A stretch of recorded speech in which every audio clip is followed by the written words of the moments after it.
Et il y en a qui ont des chiens, des chats à la maison, d'autres des blobs. Est-ce que ça vous dit, ce petit organisme unicellulaire habitant des forêts qui fascine les scientifiques? Et il compte sur nous pour faire avancer la recherche. Le CNRS vient de sélectionner 15 000 Français volontaires apprentis scientifiques.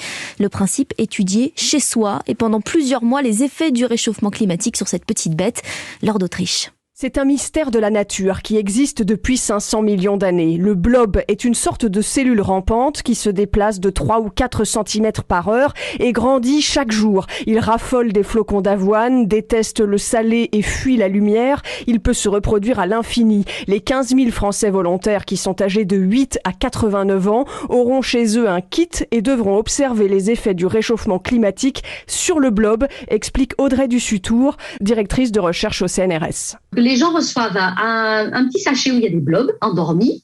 On veut regarder les effets des changements brusques de température, des changements cycliques de température.